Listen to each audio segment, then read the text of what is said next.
যে মূল্যবান সামগ্রী বলতে স্বর্ণালঙ্কার, আমার 3 পুরুষের যেসব স্বর্ণালঙ্কার, আমার দাদা, আমার মায়ের, আমার বোনের জন্য যেসব স্বর্ণালঙ্কার বাসায় রাখা, টোটাল স্বর্ণালঙ্কারের ভিতরে 16 ভরি স্বর্ণ এবং নগদ 45,000 টাকা একটি কালো স্কুল ব্যাগে ভরে আমার মা আবার সে বাসা থেকে বেরিয়ে ওই স্থানে গিয়ে এই চক্রের হাতে তুলে দেয়।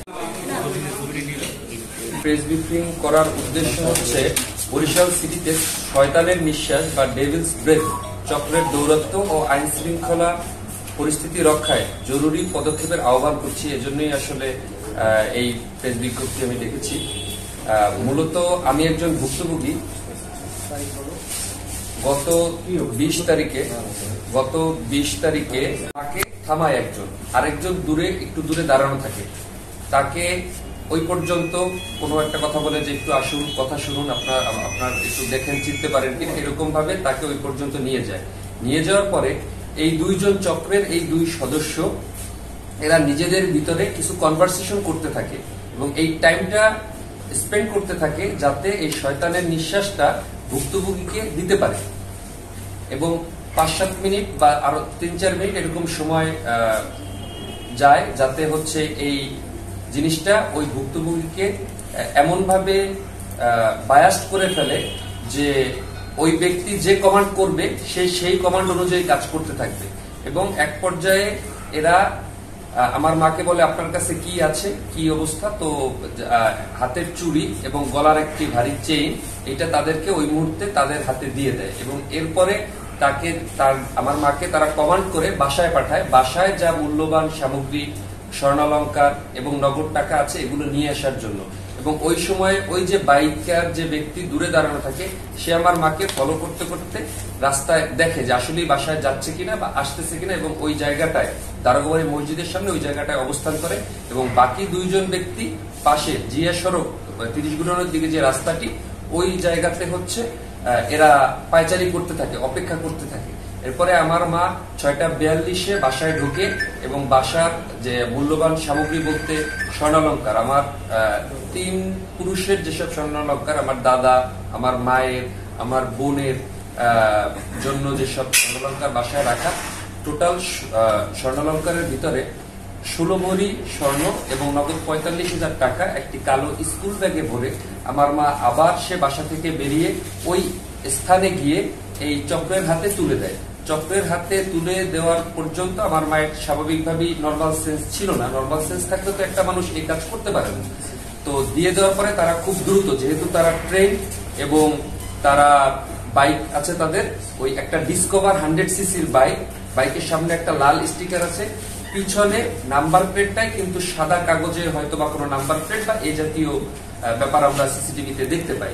এরা খুব দ্রুত ধান গবেষণা রোড হয়ে শহর ত্যাগ করে।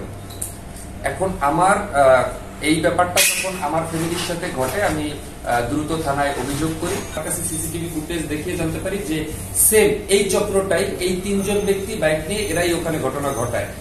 এরপরে সাউথ কিং এর সামনে বানরোড, ওখানেও একটি ঘটনা ঘটে। খেয়াঘাট বলতে হচ্ছে ধান গবেষণা রোডের সামনে গিয়ে যে খেয়াঘাট, সেখানে গত 1 মাসের ভিতরে একটি ঘটনা ঘটে। গত 18 তারিখে আমি জানতে পারি এই চক্রটি মুক্তিযোদ্ধা সড়ক সোনারগাঁ টেক্সটাইলের ওখানে, এই চক্রটি আরেকজন মহিলাকে করার চেষ্টা করে, এইভাবে শয়তান নিঃশ্বাস দেওয়ার চেষ্টা করে।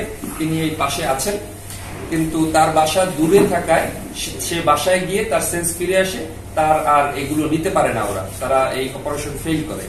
এরপরে মোহনা ডিপার্টমেন্টাল স্টোরের সামনে থেকে একজনকে নিয়ে সিএনজি করে সুলতান, মানে হচ্ছে পুলিশ লাইনের ওখানে নিয়ে এই মহিলার সাথে সেম ঘটনা ঘটে। খালপার ইউনিস গাজীর ওখানে একটা ঘটনা ঘটে। রূপাতলী হাউজিং এ প্রায় 2-3টি ঘটনা ঘটে। এবং এটার যে রূপাতলী হাউজিং এ যে ঘটনা ঘটে, সেখানে একজন এসআই পরিবার, একজন পুলিশ সদস্যের পরিবার এই ঘটনার সম্মুখীন হয়।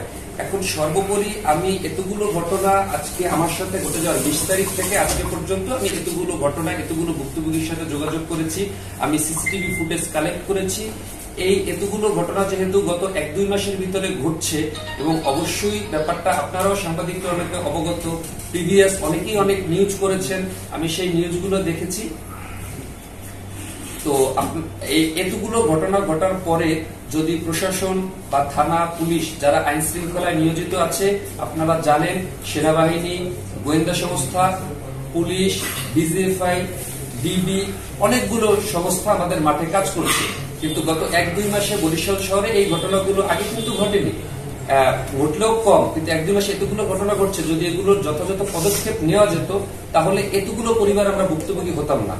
এবং যদি এখনো যদি দ্রুততম স্পেশাল অভিযানের মাধ্যমে তারা এই 2-1টি চক্র, আমি একাধিক, যেহেতু এই চক্রটা একাধিক ঘটনা এরাই ঘটাচ্ছে, তার মানে এই 2-1টি চক্রকে যদি ধরে ফেলা যায় তাহলে এই সকল সমস্যার সমাধান করা সম্ভব।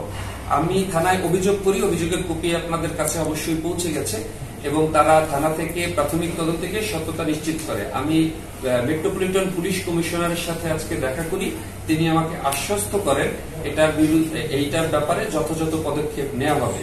কিন্তু এই 2-1 দিনে মানে এই 2-1 দিনের যে আমি অভিযোগের পরবর্তীতে আমি নিজে উদ্যোগে আমার শুভাকাঙ্ক্ষী ভাই ব্রাদার আমরা মিলে পুরো এই রুটটা কোথা থেকে কোথায় গিয়েছে, কারা যুক্ত, এগুলো আমরা সংগ্রহ করি, কিন্তু থানা থেকে যথোপযুক্ত সহযোগিতা আমি তেমন একটা পাচ্ছি না। কিন্তু আজকে পুলিশ কমিশনার স্যার আমাদের আশ্বস্ত করেন যে এই ব্যাপারটা তারা খুব গুরুত্ব সহকারে দেখবেন।